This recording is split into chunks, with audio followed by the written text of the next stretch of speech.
Thanks for staying with us. We're going to start with the nation. Ibas tackles NBA over 300 million naira hosting grant. Tinubu unveils LEAP platform to create 2.5 million jobs in 2 years. FCCPC seals shops over rebagged rice with shortfall in market raid. Atiku's coalition motive unknown to PDP, says Makinde.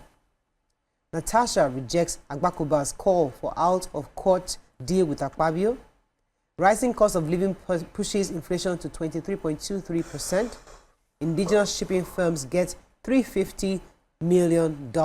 Okay, which story are we starting with? Let's start with FCCPC. So, well done to them. They've shut down popular Utako Market in Abuja, and this is a popular rice market. So they said they were tipped off that the traders were in the market were rebagging and selling local rice in foreign bags. Imagine. Foreign rice bags. And also there was a particular rice, Mama Gold rice, that stopped being imported into the country since 2015. 10 years after, they sell them for... I still buy... Because when I do charity so work, this has been a trade thing that is affecting local farmers forever. God. So they will mop up your rice, and there's no grain of rice. I say to people, there's no design. This Indian rice, basmati, we farm it here, we mill it here. If you want to know, come to farm, you will see it, the long one. They will rebag it, give you the designer bags that people like, they will save your foreign taste and collect their monies. And so thank God that the FCCPC got this. And I hope that they will do that around the market so that people who are in the business will be able to, legitimately carry out their business with their full chest. But Nigerians have been eating mostly local rice in different bags. Yeah, we the people. So sad. Rivers State government yesterday insisted that the Nigerian Bar Association, the NBA, must refund the 300 million naira it received or face a lawsuit. It countered the NBA's claims that the money was an unconditional gift and not tied to the hosting of its annual general conference in the state. The AGC, to be held from August 22nd to 28th, was originally built to be held in Port Harcourt, but was now moved to Enugu State due to in protest against the declaration of emergency in the oil-rich state. The state government vowed to deploy all legal processes to retrieve the state's resources if the NBA failed to willingly refund the money. Now the NBA has responded to this claim and said that there was no, first of all, they declined comments yesterday on Rivers State government's threat to sue. And then in its statement by the AGC 2025 Planning Committee Chair Emeka Obegul-San, who said that the decision to host the 2025 AGC in Port Harcourt was taken in August 2024 and was not subject to any bidding process or payment of any hosting rights. He said that other states, governors in the past, organizations have always, supported the NBA, and that this is not any different. They said they are committed to delivering a world-class conference to members of the NBA and will not be drawn into unnecessary controversy over this issue. Okay. I have a story here, plenty data. I'll see what I can do about it. So they said inflationary pressure has reappeared as Nigerians grapple with increase in average cost of basic food items and energy. Basically, inflation has risen because now there's rising cost of living, which is what is pushing the inflation.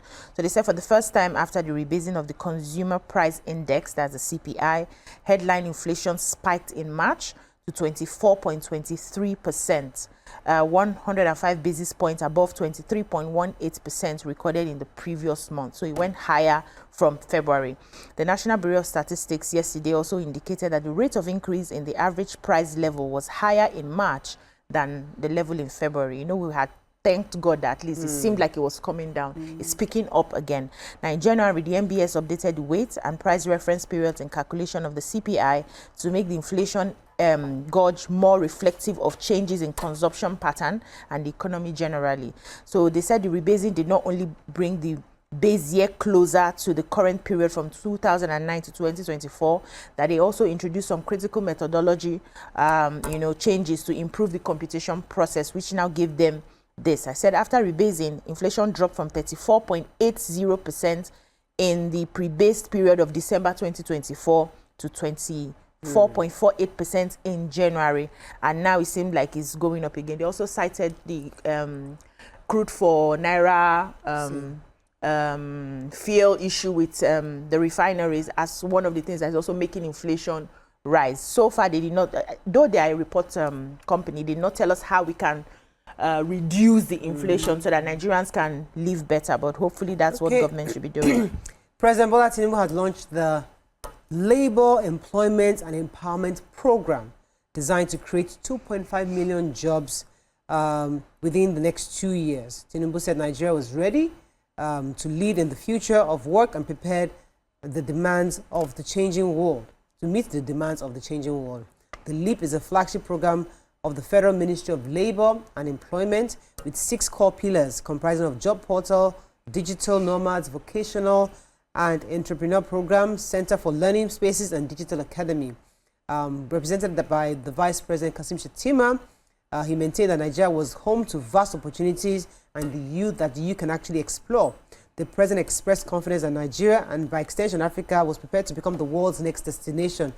He reminded us of the data that says that 1 in 4 black people are Nigerians, and in the next 50 years, 1 in 3 black people will be Nigerians, and the next century, 1 in 2 will be next. So we are going to take over the world, and it's important that we become the next destination for employment and development.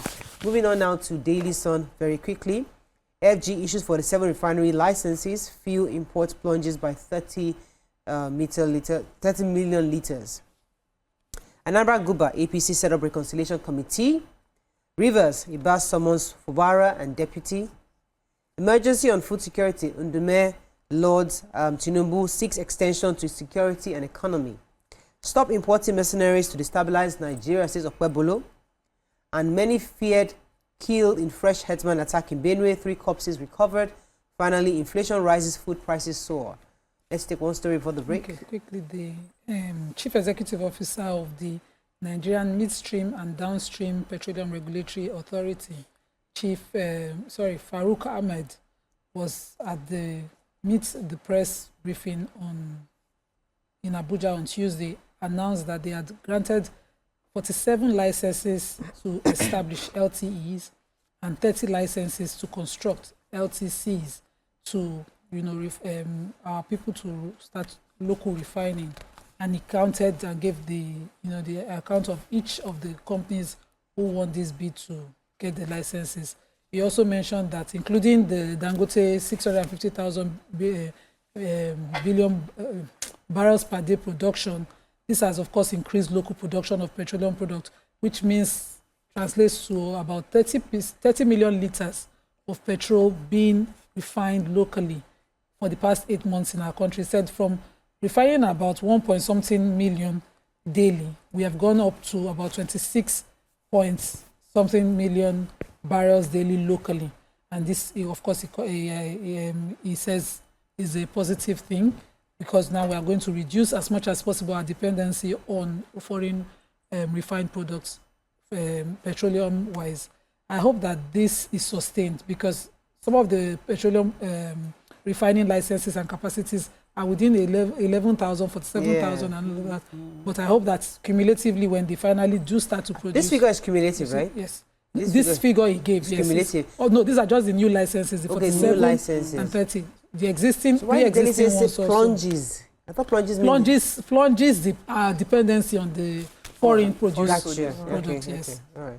Let's go on a very short break. When we come back, we continue with the review. Stay with us. We'll be right back.